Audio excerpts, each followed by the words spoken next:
Tempatku memiliki waktu. Beribu-ribu aku tidak bertemu ibu. Namun 2 dari aku beruntung bisa bertemu. Sisanya beruntung juga menyatu dengan ibu bersama waktu. Kata aku yang lain, ibu jadi jarang manggil. Aku ragu, ini ibu yang tidak memanggil atau aku yang tidak terpanggil. Banyak yang bergunjing, tempat ini habis izin. Tapi itu tidak mungkin.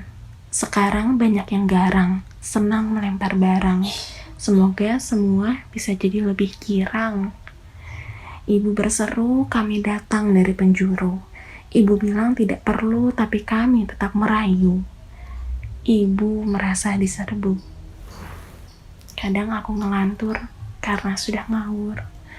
Aku berharap tidak ada yang mengatur. Ini hanya bagian dari perjalanan. Jangan lupa lihat kiri dan kanan.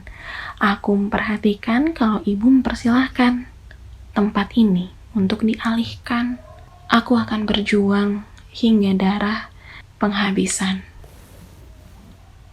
Aku menjadi saksi kalau aku jadi yang terakhir diproduksi.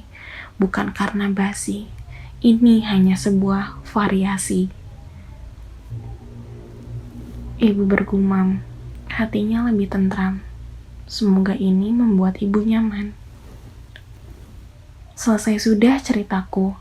Aku yang beruntung bersama ibu hingga menyatu. Aku dan ibu tak lekang oleh waktu. Aku dan ibu adalah satu.